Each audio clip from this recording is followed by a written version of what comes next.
diz, todo mundo é igual perante a lei, não existe esse negócio de racismo. É verdade, todo mundo é igual, de fato, mas só que não está se concretizando na realidade. Infelizmente, a polícia trata diferente quem é o negro, quem mora na favela, quem mora nos bairros periféricos, né? E a gente tem que despertar. E o que você falou, Teton, para eu finalizar essa primeira parte, é muito importante. Porque se eu acho graça quando alguém fala isso é serviço de preto, ou quando eu uso outras expressões, tem uma expressão muito, muito dura que todo mundo ri, né? Preto quando joga pra cima é urubu, tem gente que fala isso, né? Olha aí, a gente sorri porque tá entronizado, e nós somos negros, né? Pelo menos eu me considero negro e acho que o Teton é negro. Mas tu vê, quando eu falo essa expressão, tem um sorriso. Mas não é porque a gente quer ser racista, é porque já está entronizado dentro de nós. Outra expressão que as pessoas falam, que preto só é gente quando está dentro do banheiro. Olha, né? E aí a gente vai crescendo com isso e vai internalizando. É por isso que muitas pessoas não querem ser preto. A criança vai crescendo com isso, fica adolescente, ela é negra, mas ela fala, não, eu sou moreno, não sou negro. Porque ela cresceu ouvindo que ser preto é ser coisa ruim, quando não é. Entendeu? Essa era a minha primeira contribuição, e depois eu posso fazer algumas complementações. Realmente, né, Júnior? E você, o que tem a dizer nessa introdução desse nosso bate-papo aí? Concordo com o Marquinho. Isso é uma forma até de racismo estrutural, algo que vem recentemente. Muita gente confunde racismo apenas com uma agressão física, uma agressão verbal, mas essas expressões também no nosso dia a dia, que muitas vezes passa despercebido, até por fruto de desconhecimento mesmo histórico, que a gente deixa de levar em consideração que os negros, eles vêm desde o Brasil sofrendo desigualdades, injustiças, foram escravizados, então a gente muitas vezes não leva isso em consideração para afirmar uma coisa, que nós vivemos uma democracia racial aqui no Brasil, porque justamente por isso, porque a gente não leva em consideração esse fator histórico de escravidão dos negros, de desigualdade, enfim.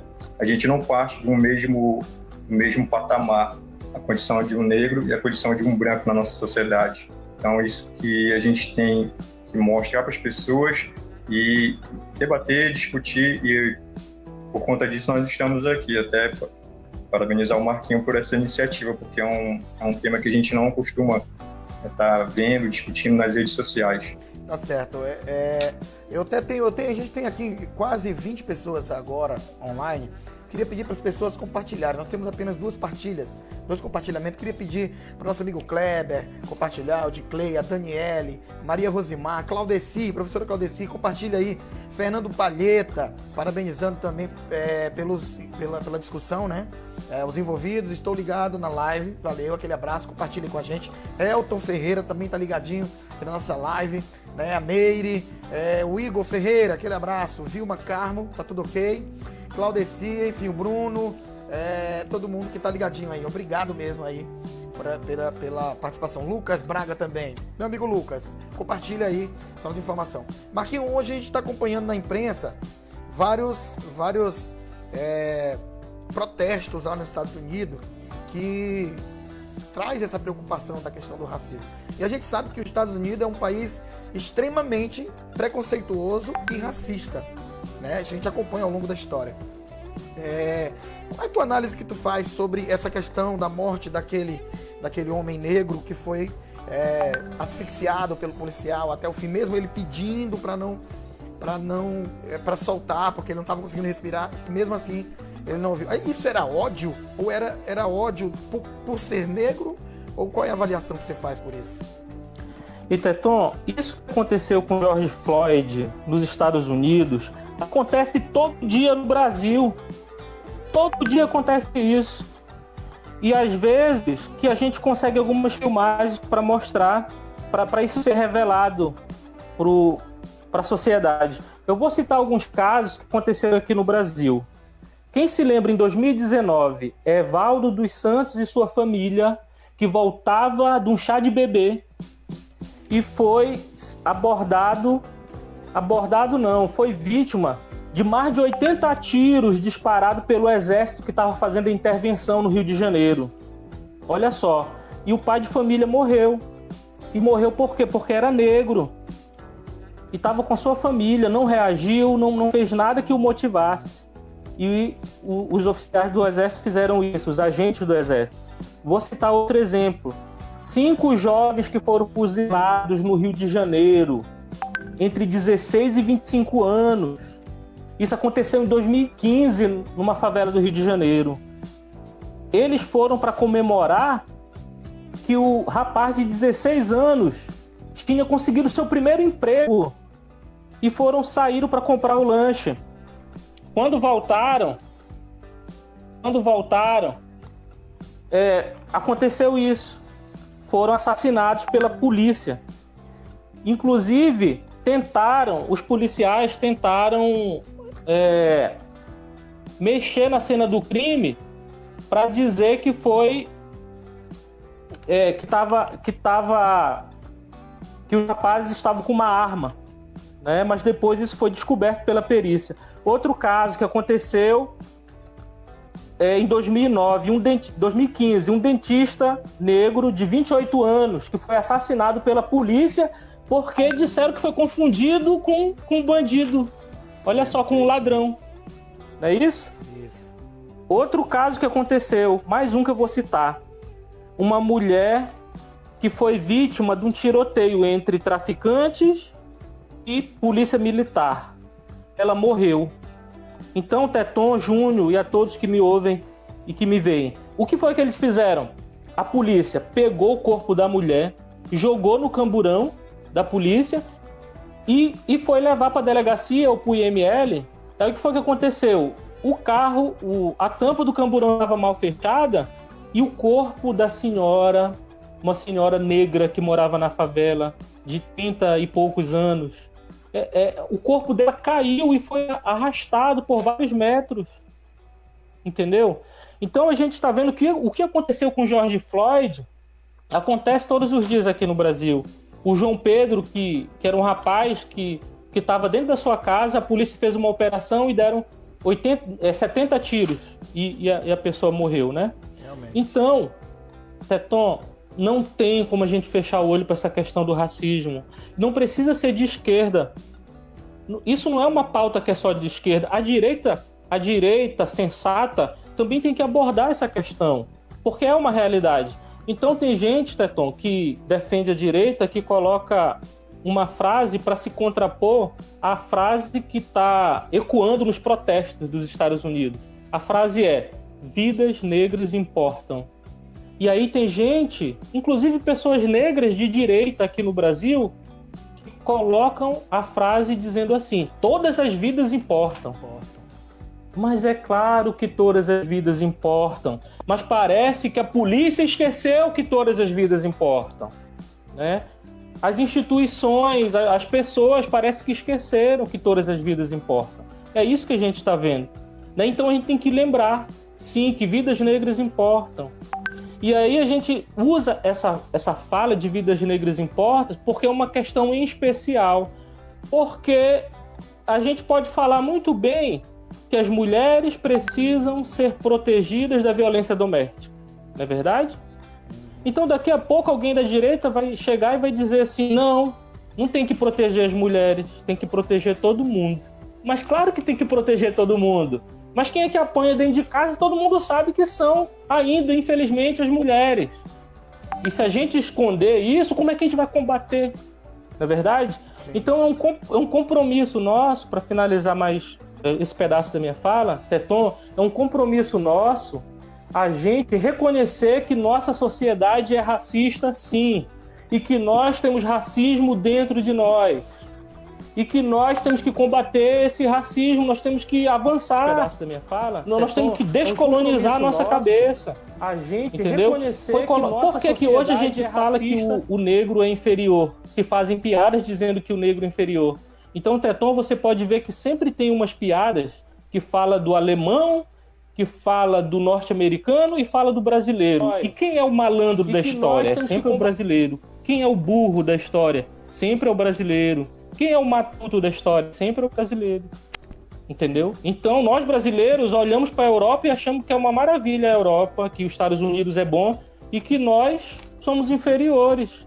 Isso também é uma forma de racismo contra nós mesmos, né? Então, nós estamos aqui hoje ao vivo fazendo esse vídeo, fazendo uma atitude política da gente reconhecer que existe o racismo. Nós já vencemos alguma coisa em relação ao racismo, mas temos que vencer e temos que avançar ainda mais. Afinal de contas, nós estamos em 2020. Realmente, né? Marquinhos, a gente não pode se conformar. E dentro disso tudo aí, a gente observa que nós somos preconceituosos com nós mesmos. Por exemplo, quando um brasileiro acha que ele vai viver melhor indo para os Estados Unidos, né? A gente sabe que a economia do Brasil fica muito atrás da questão da economia dos Estados Unidos. Mas quando a gente diz que quando a gente diz que lá nós vamos ser melhor, nós estamos sendo preconceituosos com o nosso país, preconceituosos com nós mesmos.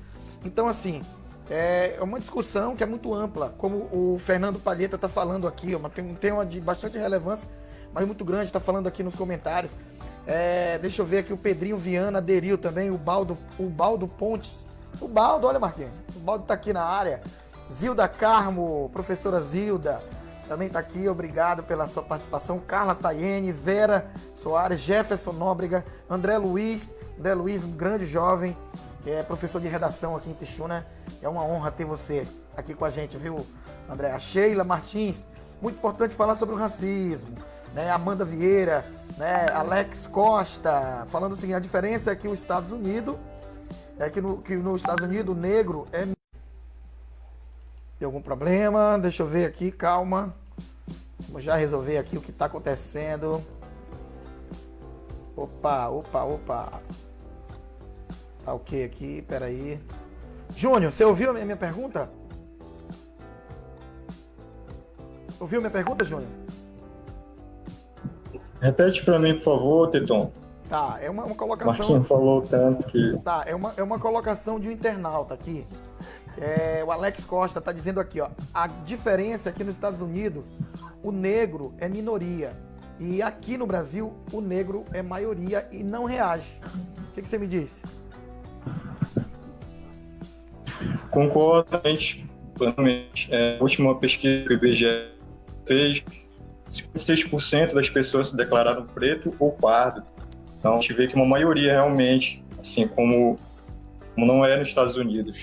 E a gente tem que fortalecer esse movimento, né? Já que são maioria e vem sofrendo ainda a questão do desemprego, a questão do analfabetismo, que ainda é grande entre os negros, a questão do acesso ao emprego também é uma problemática muito grande, a questão de moradia.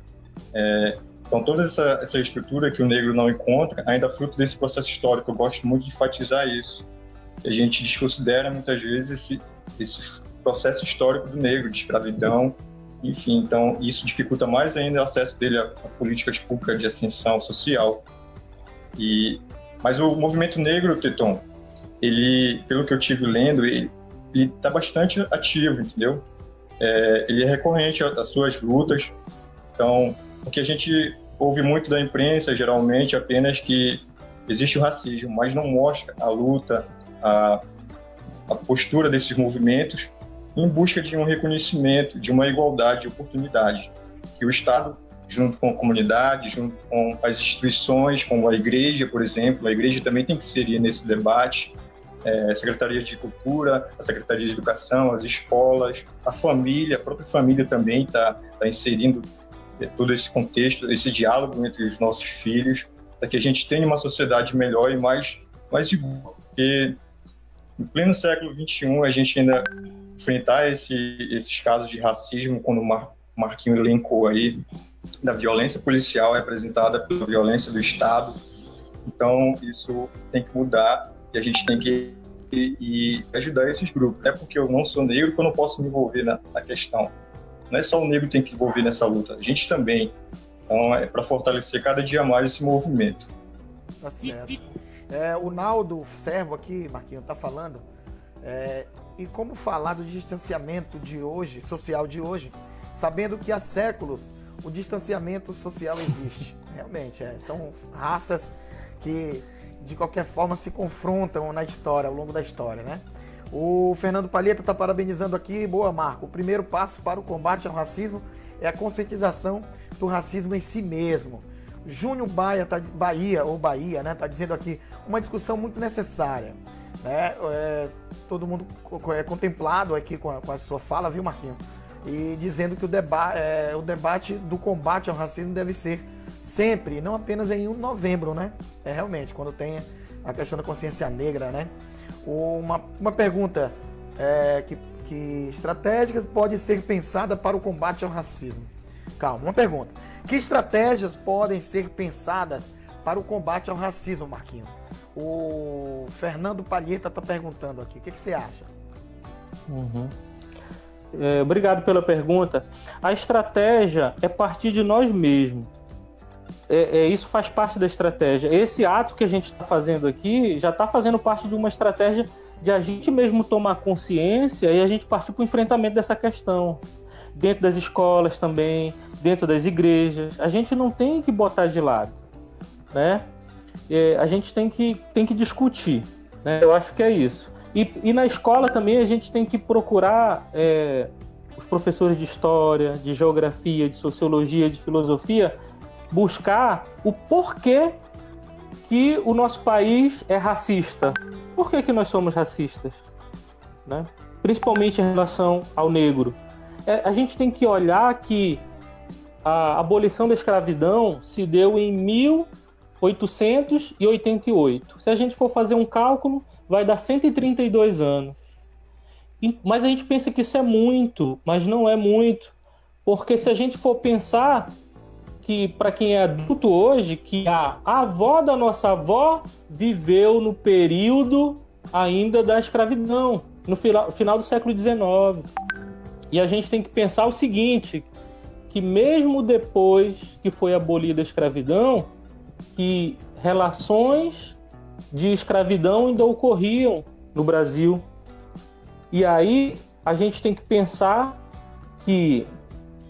Porque se a gente for fazer uma comparação, a CLT, que é a legislação que defende os trabalhadores, ela foi criada em 1943. Né? E nós estamos com mais de 70 anos dessa lei e até hoje não tem pessoas que trabalham, gente, sem carteira de trabalho. Então a mesma coisa aconteceu com o negro que foi escravizado. Em 1888 acabou a escravidão formalmente, mas para onde é que o negro ia depois que ele saísse da escravidão? Ele não ia receber nenhuma indenização, ele não tinha terra para plantar, ele não tinha lugar para morar, ele não tinha escola para colocar seus filhos. Então vocês que estão participando... Tá reconectando lá o Marquinho. Bom, gente, tá reconectando o Marquinho. E enquanto ele volta, a gente vai...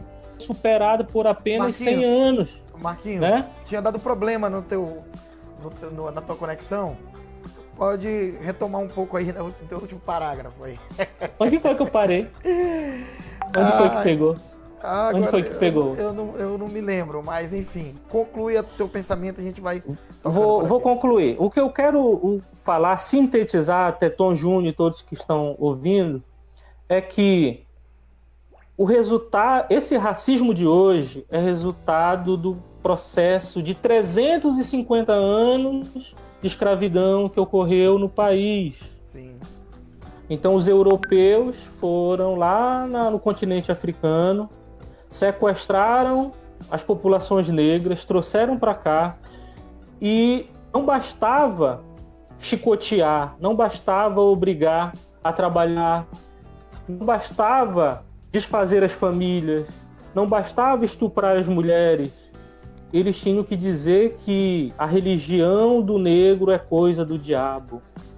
Quem que hoje, se a gente for pensar, a maioria de quem é cristão tem medo do candomblé, ou tem medo de quem é da Umbanda, porque diz que isso é coisa do diabo. Só que esse pensamento, essa estrutura, é uma estrutura etnocêntrica. E hoje, olha só, não precisa alguém dizer que nós somos inferiores. Nós mesmos estamos dizendo que somos inferiores.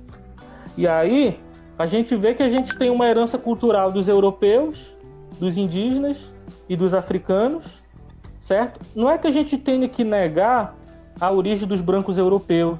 A gente tem que pegar o que é positivo de sua cultura. Mas por que a gente nega a nossa ascendência indígena? Ou por que a gente nega a nossa ascendência africana? Essa que é a questão. A gente tem que fazer uma reflexão e olhar para a história para a gente poder superar o racismo. É só conhecendo a história e se posicionando politicamente como alguém autônomo, alguém que quer superar essas barreiras que aprisionam a gente, é que a gente vai tomar a atitude certa, né? Um passo que a gente está fazendo é isso hoje, fazendo esse debate. E agir também. Cada vez que a gente sorri de uma piada que inferioriza o negro, a gente está contribuindo para todo o sistema. Quando um policial mata um negro, lá na frente, daqui a 20, 30 anos, lembre-se que esse policial já foi criança e já aprendeu que piadas que inferiorizam o negro e acha que o negro é inferior, que o negro é bandido, né? Então é isso, a gente tem que acabar com o racismo partindo daí, dessa conscientização e dessa mudança de postura. Tá certo, vamos continuando aqui, tem muita gente ligado aqui na nossa live, graças a Deus, nós pedimos para o pessoal compartilhar, quem não compartilhou, compartilha aí, olha só. Nós temos aqui, a Ana Maria está dizendo, muito legal a iniciativa, bacana. Ana Maria, admiro super o meu professor, olha aí, tá ganhando moral, Marquinhos. O Fernando Palheta sempre participativo com a gente. Júnior Bahia, ou Baia, sei lá, acho que é Bahia. Todos têm que fazer parte desse debate. É algo que está ligado com todos os segmentos da sociedade. Eu, como educador, faço questão de levantar a discussão, elaborar e pôr em prática projetos voltados para o tema. Uma vez que percebi que praticamente 80% dos meus alunos são negros. Aí, Paulo, Marquinhos e Júnior, eu vi uma frase hoje num artigo aí de uma blogueira nas redes sociais hoje, que ela enfatizou o Babu do BBB 20. Tem muita gente que não assiste, eu vejo falar nas redes sociais, e o Babu, como negro, lá dentro estava defendendo essa questão do negro. E ele falou uma frase que causou muita polêmica. Eu quero perguntar aqui, diante do que o nosso parceiro falou agora há pouco aqui, né? O Júnior Bahia, né? Falou aqui pra gente. A frase é: todo negro é preto, mas nem todo preto é negro. Essa frase quer dizer, significa o que pra ti, Júnior? O que tu entende nessa frase?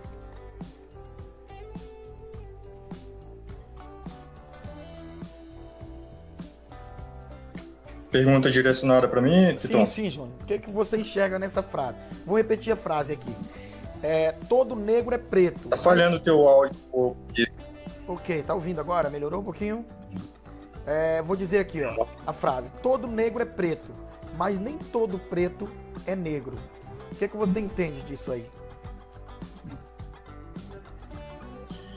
Titon, geralmente eu lendo um pouco mais, inclusive li o artigo do Marquinho também, sobre a pesquisa deles, sobre o racismo, a gente muitas vezes tem receio em falar com uma pessoa que chama ela de preto.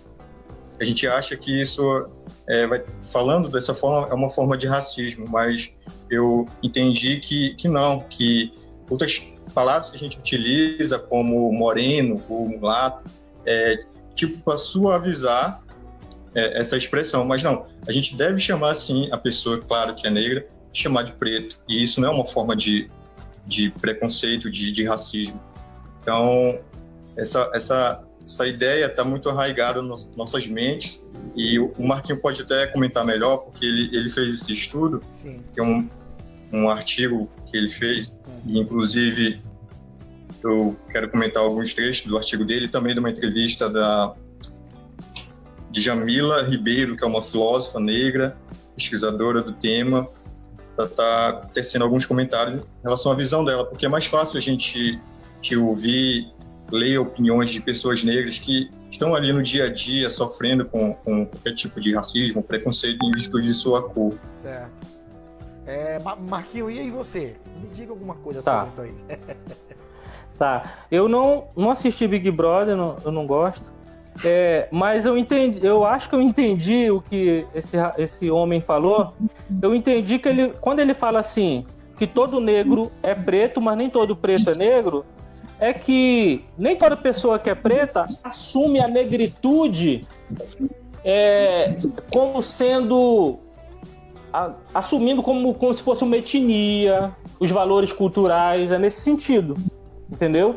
Porque quando se fala assim de assumir a negritude, é isso, assumir os valores dessa nossa ascendência, que é a ascendência africana. Isso, eu também, para complementar e finalizar essa parte, eu entendi que tem muito negro que ele meio que renuncia a sua cultura, renuncia a sua arte, renuncia, né, a forma de vida do seu povo, né?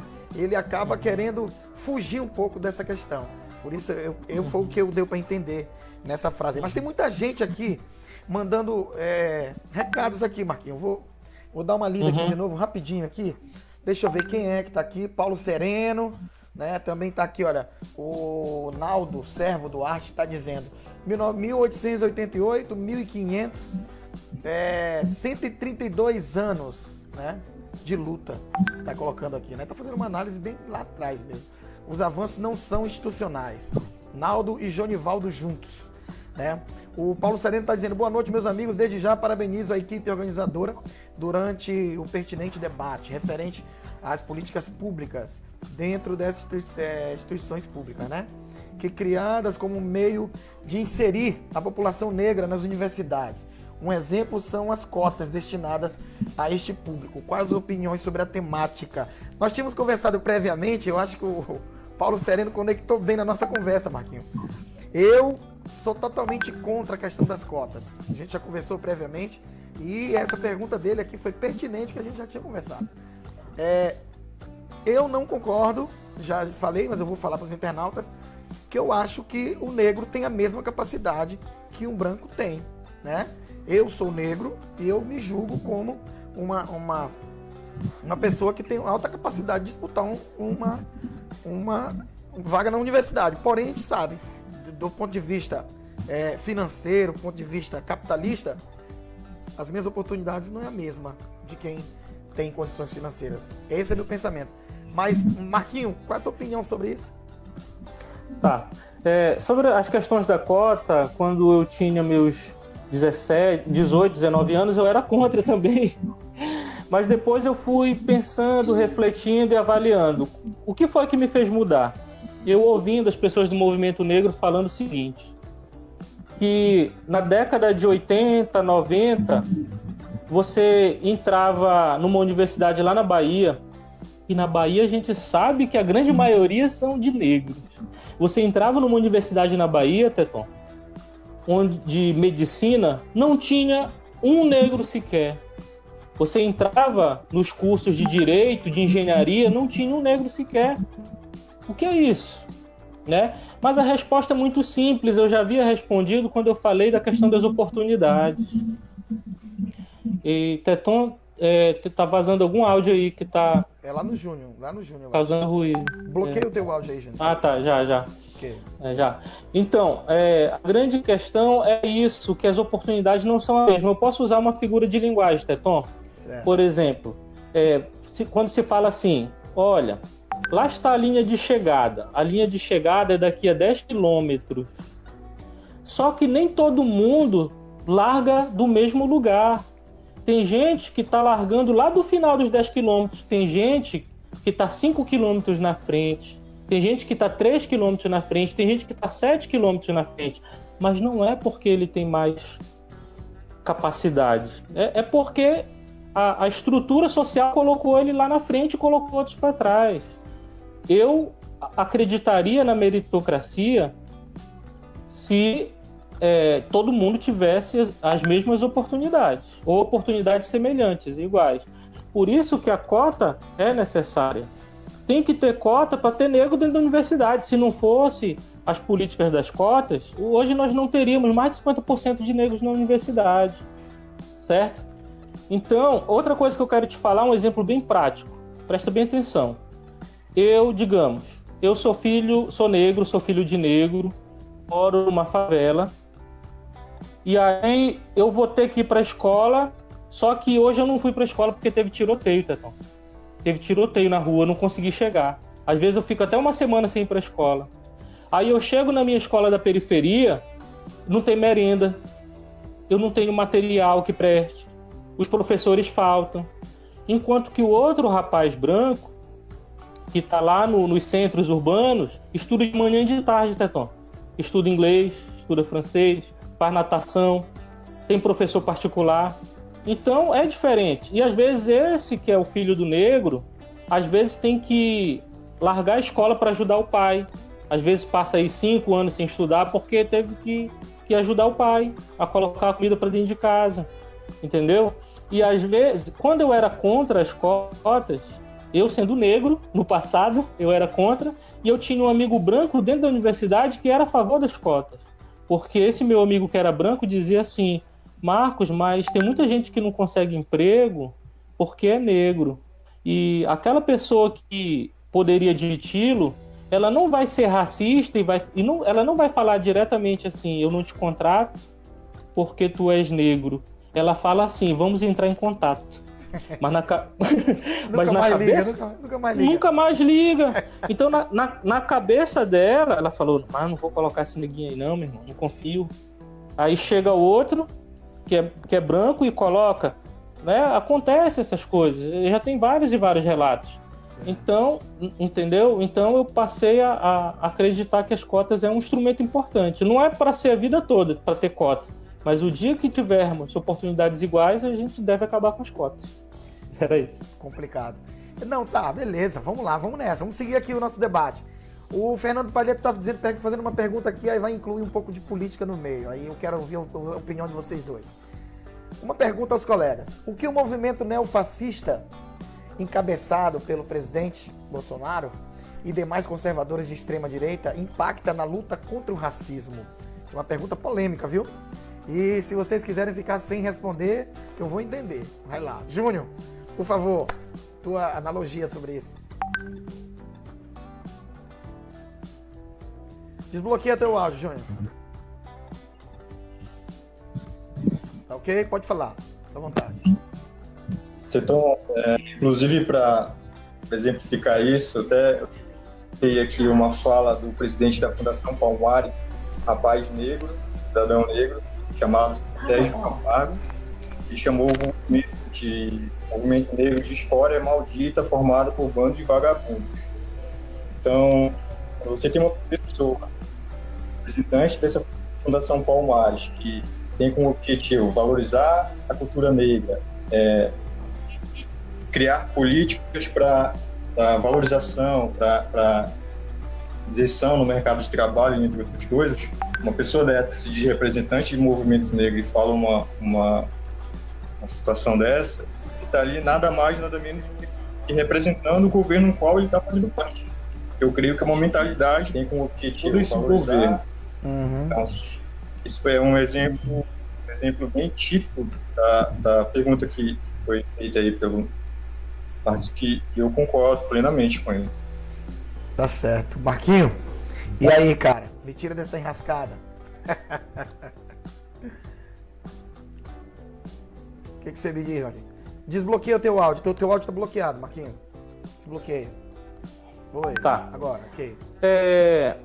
Essa questão desses movimentos aí neofascistas que estão se colocando agora, eles são negativos, claro, mas por um lado é bom até para a população ver, para a sociedade ver. Olha aí, entendeu?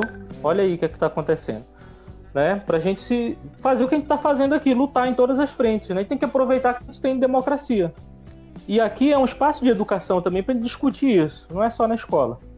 Mas aí, Teton, que a gente avançou bastante no tempo e eu falo muito, Mas eu gostaria de falar sobre esse subtítulo que a gente colocou, que foi Desconstruindo a Democracia Racial. O que é a democracia racial? É uma ideia. Em 1930, um sociólogo que estudou fora do Brasil, mas ele é do Nordeste, de Pernambuco, que é o Gilberto Freire, escreveu um livro chamado Casagrande Senzala. E ele ia descrevendo as relações dos senhores com os escravos de uma forma como se fosse muito harmoniosa, entendeu? Por um lado, foi bom que o Gilberto Freire mostrou que a mistura do negro, do branco, do índio foi positiva, porque tinham muitos eugenistas da Europa que diziam que se juntava o branco, o negro e o índio, ia sair mestiço e não ia sair coisa que prestasse, né? Então, pelo menos, uma coisa que foi positiva do Gilberto Freire foi que ele disse que é uma coisa boa, porque a gente sintetiza a biologia e a cultura e faz esse Brasil rico como ele é. Isso é o ponto legal do Gilberto Freire. Mas qual o ponto negativo, Teton, do Gilberto Freire? É que ele dizia que os negros viviam em harmonia com os senhores, entendeu? E que depois que acabou a escravidão, que o negro vive bem com o branco, que não é verdade. É só a gente ligar o noticiário e ver que quem morre nesse país pela polícia, em sua maioria, é negro. Tem algumas pessoas negras que estão envolvidas com crime? É verdade, tem, claro. Tem de todas as etnias. Mas tem muitos e muitos casos de inocentes, de pessoas inocentes, sendo assassinadas pela polícia, sendo torturados, como o pedreiro Amarildo, que foi torturado pela polícia e eles deram fim no corpo, até hoje nunca encontraram, entendeu? Isso é uma coisa odiosa que tem que ser combatida. Então, se a gente falar assim que a gente vive numa democracia racial, é como se a gente vivesse num país harmonioso. Não. De duas formas que não é harmonioso. Primeiro, porque tem a porrada, o tiro, a violência contra as populações negras, por um lado, e por outro lado, o racismo capcioso, por meio de piadinhas, né? Brincadeiras que inferiorizam o negro. O fato de um branco andar com o negro e jogar futebol junto, não quer dizer que está tendo harmonia ali. Que harmonia é essa em que o cara faz uma jogada errada lá no campo e eu falo, opa, joga igual, tu tá jogando igual preto, tu tá fazendo serviço de preto. Que harmonia é essa se tu tá rebaixando o negro, né? Essa questão de um branco casar com um negro, uma negra, não quer dizer que tá tendo harmonia. Porque às vezes essa pessoa branca que se casa com a negra continua com sua mentalidade racista. Sim. E aí, como é que a gente descobre o racismo dentro da gente? Quando a gente ri de piadas. Quando você quer testar se alguém é racista, conte uma piada inferiorizando o negro. Se aquela pessoa ri, por mais que ela diga eu não sou racista, eu sou contra o racismo, mas se ela riu, já tá no subconsciente, né? Já tá no subconsciente, já tá na estrutura, internalizou. Ou seja, a pessoa quer sair do racismo, mas o racismo não sai de dentro da pessoa. Eu acho isso aí mesmo. E eu fui vítima ainda agora há pouco, né? Verdade. Mas muito bom a nossa discussão. Tem muita gente aqui falando, o compartilhamento tá muito legal, visualizações muito boas. Né? Muita gente aqui, tem muita coisa pra gente abordar, Marquinhos. Mas a gente já tá bem bastante tempo no ar. É verdade. Eu sei que esse é um tema muito grande e a gente tem que conversar muito sobre isso. Hoje aconteceu no noticiário, mais uma morte nos Estados Unidos também de mais um negro que foi morto pela polícia. Eu achei uma ignorância gigantesca do policial. O cara não pode dirigir embriagado, beleza. O cara estava dormindo dentro do carro, o carro estava estacionado, o cara estava dormindo com certeza para poder se preservar da questão do álcool que ele tinha ingerido. E a polícia abordou ele, Marquinhos, tu viu a reportagem, né? E simplesmente tentou prendê-lo e como ele reagiu, acabaram assassinando o cara, né? Mais uma situação em menos de uma semana, né? E tá explodindo lá nos Estados Unidos esse protesto. Isso aquece mais ainda a discussão do racismo lá dentro dos Estados Unidos, que é um país extremamente racista, né, Marquinhos? O que tu pensa sobre isso aí? Eu penso que sim. Eu penso que sim. E a questão Uma mensagem que eu queria deixar bem clara aqui, eu queria fazer muito. Eu sou de esquerda, claro, todo mundo que conhece sabe que eu sou de esquerda, não poderia ser diferente. Mas eu tenho alguns amigos que são de direita, até bastante amigos que são de direita. Mas o que eu quero falar é que não precisa você ser de esquerda para ser contra o racismo, para enfrentar o racismo, não é isso, Júnior? Porque ser contra o racismo não é coisa de esquerda. Ser contra o racismo é ser sensato. Ser contra o racismo é prezar pela vida, é buscar a justiça, da mesma forma como ser feminista também, né? Ser feminista é defender a vida. Ser contra o racismo é defender a vida, defender a justiça social, não é verdade?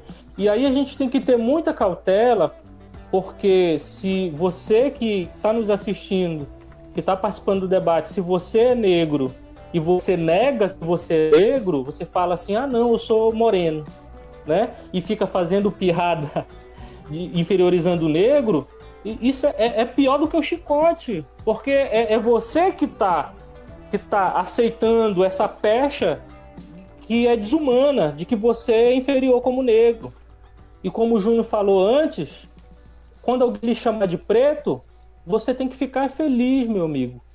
Ser preto não é defeito, tá? Se existe o branco, também existe o preto, certo? E a gente tem que estar feliz de ser negro, que ter essa marca da nossa pele, de uma cultura tão rica, de pessoas tão fantásticas, que produzem músicas maravilhosas, que estão aí no esporte, que estão dentro da universidade, né, mostrando o seu potencial.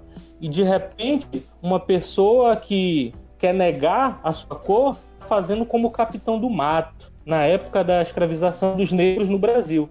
Quem assistiu novela e filmes até norte-americanos, porque também é latina essa figura, o Capitão do Mato é aquela pessoa que é negra e que não aceita ser negro e fica trabalhava a favor dos brancos racistas.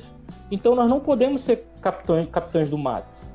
Seja quem é de direita, seja de esquerda, tem que ser uma pauta em comum, porque ser contra o racismo e combater a questão do racismo não é uma questão partidária pequena, é uma questão política grande, é uma questão de humanidade, é uma questão de sensatez. Tá certo. A Silvia está dizendo aqui, Marcos, há muitas pessoas que reúnem a sua negritude justamente por ausência de políticas públicas voltadas para a valorização do negro. Realmente a escola precisa trabalhar muito isso, né, Marquinhos? A escola precisa assumir o seu papel e buscar essa consciência e levar para os alunos também essa consciência, né? Aqui a Vilma Carmo está dizendo, minha neta, no primeiro ano da escola, ainda na educação infantil, certo dia chegou chorando, não querendo ir mais para a escola, porque um coleguinha tinha falado que o cabelo dela, por ser cacheado, era cabelo de bruxa, ou seja, é importante nosso papel como educador e como família também. Marquinho, tu imagina esse choque aí, hein? Uma criança ser podada, ser discriminada dentro de um ambiente que ela poderia ser acolhida, né? Isso é horrível, né, Júnior? O que você pensa? Já pensou uma situação como essa para um filho? Ver uma situação dessa é muito complicado. É muito complicado. Nem imagino. É como eu falei, Tom. A família também ela é fundamental nesse processo de conscientização. Muito provavelmente essa criança ouve os pais falarem, irmãos, ou algum familiar mais próximo, e reproduz isso no seu ambiente, no ambiente escolar, no seu dia a dia. Então, por isso que a gente precisa desmistificar esses pensamentos através de debate, através de conversa, diálogo, e, como eu falei, uma junção das instituições, como eu já citei, a escola, a igreja, a família, e a nossa parte, como cidadão, também buscar as informações. Então, esse é o caminho. Acredito que é o caminho da conscientização, através da educação, e que a gente, no futuro próximo, aí, a gente tenha pelo menos uma atenuação desses casos. E, infelizmente, são corriqueiros no Brasil. Eu estava vendo uma reportagem no estado, na Folha de São Paulo, no Facebook hoje, em plena pandemia, os casos de agressões da Polícia Militar lá de São Paulo aumentaram. sendo que os crimes, a marginalidade diminuiu nessa época, e principalmente aonde? Localizado nesses bairros periféricos, nas favelas. Então, é comum a gente ver reportagens, alguém que flagrou, né, uma cena mais hostil da polícia, né, nem generalizando toda a polícia, existe parte da polícia boa. Assim como a gente tem que ter consciência que nem todas as pessoas que moram na favela são criminosos, são bandidos que estão envolvidos no tráfico. Então é importante fazer essa diferenciação, que existe lá pessoas também trabalhadoras, existem pessoas que querem algo melhor, então, que não são automaticamente envolvidos no crime. Então, a gente tem que ter essa consciência e esse papel também do Estado, porque essa repressão policial, geralmente, ela é ofertada pelo Estado. Então, precisa de uma reformulação também nesse aspecto. Tá certo. Olha aqui que legal aqui. A Marisângela, ela tá dizendo aqui, Marquinhos, eu não sei se essa frase do Mandela já foi citada aqui.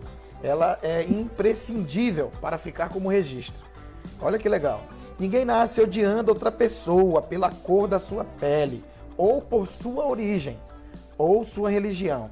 Para odiar as pessoas, precisam aprender. Se elas aprendem a odiar, podem ser ensinadas a amar. E se elas aprendem a odiar, podem ser ensinadas a amar. É isso, Marquinhos? Daí cabe todos, né, mais especialmente a escola e a família agirem nessa mudança. Realmente é muito pertinente. Marisângela, obrigado pela sua contribuição. O Laudson Bonfim está dizendo também aqui, ó. Infelizmente o racismo ainda segue a demente lógica da dominação. De que há uma raça superior e outra raça, né? Que fica subentendido-se, né? Que é superior à raça negra, né? Biologicamente, o conceito da raça é totalmente inapropriado, pois são pouquíssimas as diferenças genéticas do DNA, né? Somos todos iguais, o Laudson está dizendo aqui. Somos todos iguais, né, Marquinhos? Mas eu vi também alguma coisa hoje sobre um dos maiores negros do meio cultural, do meio da música, o popstar, que inclusive o Paulo Bahia botou aqui agora há pouco, que teve negros que preferiram querer ficar branco para poder se igualar. E julgaram muito o Michael Jackson naquela época, que ele teve aquele problema de pele, e ele acabou tendo que fazer aquela monte de cirurgias, que, enfim, ele foi massacrado pela mídia, foi massacrado e no final ficou provado que ele era inocente. Eu faço uma pergunta para vocês aqui, Marquinho e Júnior. A situação do Michael Jackson, que era negro, né? Morreu negro, porém com a pele clara, mas vocês acham que o massacre da mídia em cima do Michael Jackson foi porque ele era famoso somente ou porque ele era negro? Tom, tá ouvindo? Tô ouvindo. Tá ouvindo? Aí a gente não pode, a gente tem que avaliar a situação e ler, né, ver documentários. Pode estar relacionado ou não, né? Agora, pode estar relacionado por a questão dele ser negro ou não. Nem ele aceitava sua negritude, como você mesmo falou, né? Mas eu achei interessante que o Júnior falou aqui, eu gostaria de falar um pouco. O Júnior falou assim, que nem todos que estão na favela são envolvidos com crime. Eu vou mais além, dizendo que é uma minoria muito pequena que se envolve com tráfico. A maioria das pessoas querem trabalhar, estudar e vivem oprimidos tanto pela polícia violenta e pelos traficantes, entendeu? É isso que ocorre. E, na verdade, os grandes chefões do narcotráfico não estão dentro da favela. Eles estão dentro das coberturas, dos apartamentos, na zona sul do Rio de Janeiro, de São Paulo, das capitais. Que nem sempre são negros, né, Marquinhos? Exatamente, pode ser negro ou não. E aí o que acontece? Aí você veja a diferença, né, de atuação. Como a polícia entra na favela. Já pensou atirando de helicóptero, Teton? No horário de manhã, que as pessoas vão para a escola. Agora, você já viu alguém entrando no condomínio de luxo, a PM entrando atirando? Não. Inclusive, Teton, você me falou na nossa pré-entrevista sobre o caso do Alphaville, e um PM foi chamado para uma questão de violência doméstica. Quando chegou lá, o dono da casa falou pro PM: você é ninguém, você é valente na periferia, aqui é o Alphaville, aqui é a gente que manda, né? Peito em mim. O policial ficou todo lá, né, constrangido. E a gente está vendo essa diferença. Então, assim, uma coisa importante que o Laudis falou, viu, Teton, que já vou finalizar. Não existe raça entre os seres humanos, tá? Esse é um conceito equivocado, que inclusive o movimento negro usa. Quando ele fala raça branca, raça negra, não existe raça entre nós. A biologia comprova. Se você foram feitas experiências com vários cientistas do mundo, que se você comparar o DNA de um alemão branco e de um nigeriano negro, se você for comparar o DNA, às vezes o nigeriano contra o nigeriano dá uma diferença maior do que a diferença entre esse nigeriano e o alemão. Entendeu? Não tem raça entre nós. Não se aplica. Então, e por que é errado falar raça? Mesmo que seja no sentido figurado, porque preste atenção. Para que serve o termo raça? Quando você compra um cachorro, tem a raça boa e a raça ruim, né? Ou então o cachorro é de uma raça tal que serve para vigiar, e um cachorro da raça tal que serve para pastorear, por exemplo. Entendeu? Se a gente trazer isso para o campo dos indivíduos humanos, a gente vai acabar dizendo que tem uma raça boa e uma raça ruim.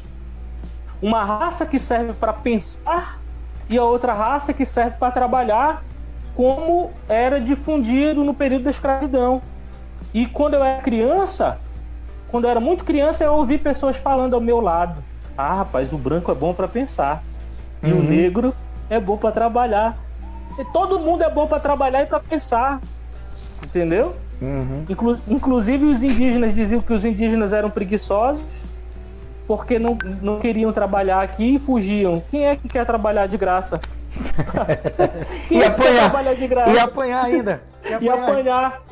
Então, se os brancos europeus, tão maravilhosos e lindos que eram naquela época, por que eles não vinham para cá e trabalhavam eles mesmos? Se os índios são tão preguiçosos, por que eles não vinham trabalhar para cá? Não dá para aceitar esse discurso. Que bom que a Europa tem suas maravilhas. Quem não quer viajar para Paris ou para Inglaterra e curtir a cultura que eles têm? Mas dizer que nós somos inferiores, não. Negativo. E a gente não é bom só de carnaval e de futebol, não. A Embraer é uma empresa brasileira, tecnologia que vende para o mundo todo. Quem foi que criou foi brasileiro. Foi homem e mulher brasileira, preto, mistura de preto, de branco com índio. É isso, que está trabalhando nisso. A nossa urna eletrônica, né, é a eleição mais rápida do mundo aqui no Brasil. Quem foi que criou? Um brasileiro. Né? Vários outros prêmios que a gente tem, pessoas que estão no mundo todo dando aula na universidade. A gente tem que se valorizar. Né? A gente tem que admitir quais são nossos problemas. A gente não tem que deixar que eles queiram resolver nossos problemas. Nós que temos que resolver os nossos problemas. E a gente tem que dizer: sim, parabéns para vocês são uma cultura bacana, mas a nossa cultura também é maravilhosa. E eu tenho orgulho da nossa cultura, eu tenho orgulho da minha cor, eu sou preto. É isso, a gente tem que desmistificar essa questão do preto. É isso, nós temos que nos assumir. E o dia que a gente se assumir e ter coragem de quebrar com o nosso próprio preconceito, a gente vai ter dias melhores. É essa a mensagem que eu queria deixar para todos nós aqui. Tá certo. Ei, Marquinhos Júnior, nós estamos chegando ao final do nosso bate-papo. Nós vamos voltar. Eu gostaria de agradecer a todo mundo. Não dá para ler o nome de todo mundo que está aqui. É muita gente mesmo que fez comentários. Desculpa, que deu sua contribuição, né? E a gente fica muito feliz. Jackson, Meire, Leandro Bezerra, Anderson, Marisângela, Fernando Palheta, Heron Rodrigues, meu professor Heron Rodrigues, Ana Cristina, a esposa do nosso amigo Laudson, minha comadre. Deixa eu ver aqui, o Laudson também, Patrícia Alves, enfim, tem muita gente aqui, não dá para falar o nome de todo mundo, Marquinhos. Graças a Deus, foi um sucesso o nosso bate-papo, foi muito legal. Eu gostaria que nesse momento nós pudéssemos encerrar aí em palavras curtas, o encerramento aí, despedir do nosso internauta aí essa noite. Obrigado, Marquinhos. Obrigado pela oportunidade de estar compartilhando contigo esse tema tão importante, cara. Obrigado mesmo. Então, gente, muito obrigado, Teton, obrigado, Júnior, obrigado a todos vocês que estão participando. A gente fala muito de empoderamento e nós estamos fazendo um empoderamento agora, né? Tem muita coisa ruim na internet, muito ódio, e a gente está vindo aqui falar de amor, né? Falar de superar as coisas negativas, né? Falar de justiça social, né? Então eu fico muito feliz e eu espero que a gente possa fazer outras. Né? Eu acho que o caminho é esse. Legal. Vai lá, Júnior. Júnior, suas palavras aí para os nossos internautas que estão aí assistindo.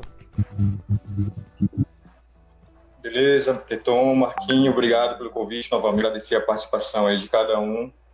E eu quero deixar, Teton, um pedido para ti, cara, para que você que tem um grande alcance na rede social, em especial no Facebook, que você amplie esse debate, insira novos debates envolvendo educação, a saúde, a questão LGBT também, enfim, temas que a gente não está acostumado a discutir na rede social, e a gente procurar desmistificar algumas coisas, como a gente tentou desmistificar essa questão da democracia racial no nosso país. A gente está vivendo um momento muito conturbado politicamente, economicamente, essa crise da pandemia. Então, a gente está vendo um grupo pequeno, que muitas vezes até barulhento, definindo coisas absurdas para esse momento, cara. Então, a gente precisa combater através do diálogo, através do campo de ideias, porque a gente está vendo aí uma manifestação muito, muito negativa, e se a gente deixar que essas pessoas se sintam à vontade, a gente pode perder o nosso país completamente. Então é importante a gente estar abrindo esse debate para essas questões como racismo, entre outros. É uma sugestão que faço, e agradecer demais aí a tua participação e o convite. Abraço a todos. Que legal. Estou muito feliz, estou muito satisfeito e muito honrado em ter dois educadores aí, né, que se dispuseram a falar sobre isso. Obrigado, Júnior. Muito obrigado aí a todo mundo que estava aqui, né? O Fernando Palheta tá parabenizando aí Júnior, tá parabenizando aí o Marquinho, né? A Joana Almeida, enfim, muita gente aqui, a Silva, obrigado Júnior, Bahia, muito obrigado a Vilma, todo mundo que ficou ligado em nossa live. Marquinho, vamos marcar então a próxima depois, tá? Vamos divulgar nas redes sociais. Gente, vocês que não compartilharam ainda, compartilha, porque vai ficar salvo aí para discussão, o debate, eu acho que é importante.